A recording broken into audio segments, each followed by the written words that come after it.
Hello everyone and welcome to January 17th of 2021.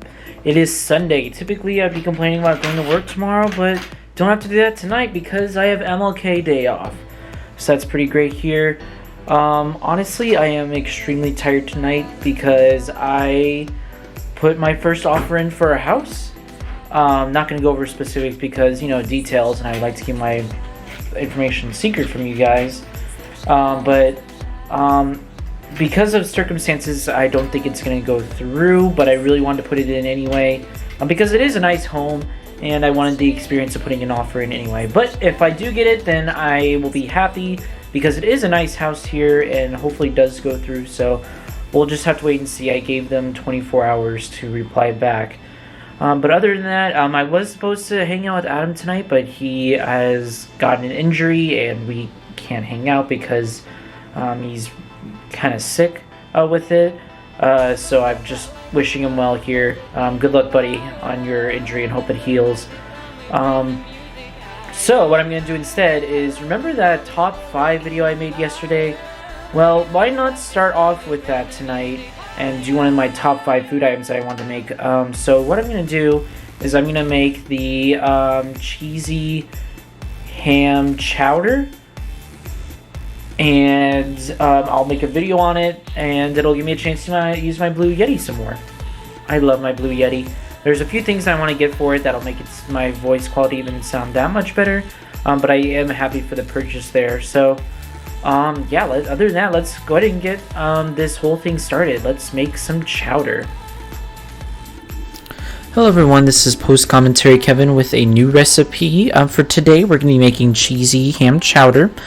For this recipe, you'll need 10 bacon strips diced, 1 large onion chopped, 1 cup of diced carrots, 3 tablespoons of all-purpose flour, 3 cups of whole milk, 1.5 cups of water, 2.5 cups of cubed potatoes, 1 can, that's about 15.25 ounce of whole kernel corn, and that's supposed to be drained, 2 teaspoons of chicken bouillon, sprinkled with pepper, 3 cups of shredded cheddar cheese, 2 cups of cubed fully cooked ham. Alright, let's go ahead and get started. Alright, so this is going to be a multi-step process here. Now, the instructions say to use a Dutch oven, and if you have it, then that's great. I did not have such a thing, so the cast iron skillet will work for this. First and foremost, what we're just going to do is we're just going to cook our bacon here. Nothing too simple here. This is the first time I'm making bacon, though, so I didn't know really the timing of it, and for that reason I did overcook and burnt this bacon. So, I mean, you're probably going to want to, based on the settings that I had, I probably need to put in like 5 or 6 minutes. I saw just online that we were supposed to do 10, so I kind of went off of that. But now I know for next time. Unfortunately, maybe the next time I cook bacon, I'll be somewhere else. Alright. And again, thanks to the wonderful power of editing, there we go, we are done with the bacon. So what happens when you cook bacon is that all that grease drips out, and grease is really unhealthy for you. All it makes things taste good. So I did empty out most of it. I kept some of it in there for the flavor though. But next thing we're going to do is we're going to take our chopped onion and our carrots, and we're going to throw it in there and let it cook and get crispy and tender. This could take several minutes here. I found mine to be more like 10 or something.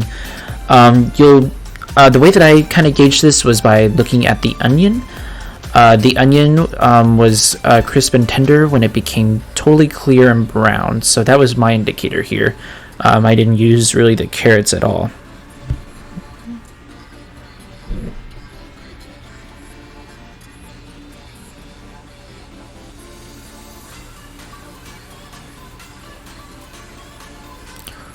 And in 3, 2, 1, bam. Next scene, now our onion and carrots are fully cooked and tender. After a few more minutes here.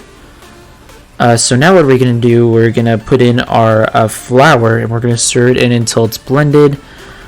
all up. You shouldn't really see too much of a change because you're not putting in too much flour. But yeah, just go ahead and put in that flour there. Any time cook, Kevin, would be splendid. There we go. So I ran out of all-purpose flour, and I had this like bread flour. It still worked out for what I was doing here. I was a little bit nervous, but I still think it turned out pretty great, even with a different kind of flour here.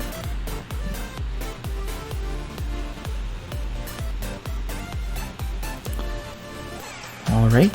Now we're gonna go ahead and add our liquids. So that's our milk. That is a whole 3 cups. It's probably gonna be the bulk of what you're doing, and your water here. And then we're gonna stir it up, and bring this to a boil.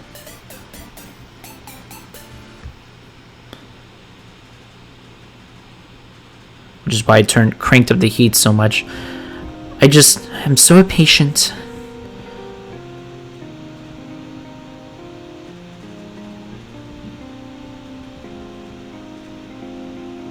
Alright, and moving right along here, our liquids have been boiling for a few minutes, so now we're going to add in a couple things here. We're going to add in our potatoes, our corn, our bouillon, and our pepper. Now, in a previous recipe, I said that you'll need to cook your potatoes first.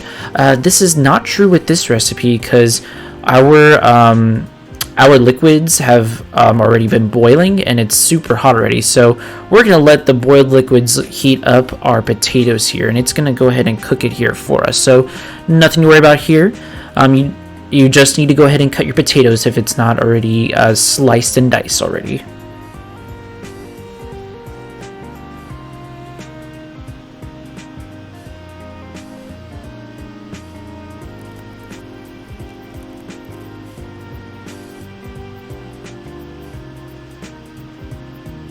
Now we're getting full here. As you can see, my skillet barely has enough room to contain everything, so I had to be very careful here. Alright, and now we're on to the last part here. Once everything is set in, we're going to reduce everything and let it simmer for about 20 minutes or so. And then we're going to add in the rest of our ingredients here. We're going to add in our cheese, our ham, and we're gonna go ahead and stir until the cheese is melted, and then we will add in our bacon that we saved for earlier on.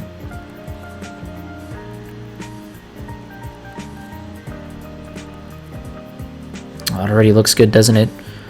Now I use sharp cheddar for this one.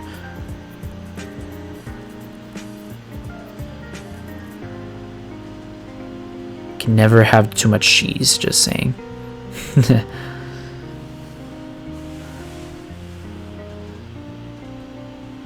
Be careful not to spill anything. Although me saying that actually didn't really help at all. I kind of make a mess when I do this, so as long as it cleans in the end. Alright, we add in our bacon. Now we need to stir it more, and then we will have our finished product. This is what it should kind of look like here. This was enough to feed me throughout the week this week up until the 21st. So it's great to have if you need to make something that would last you for a little bit. But otherwise, thank you so much for watching. I do appreciate you guys listening in on this, and I will see you all tomorrow for Monday the 18th.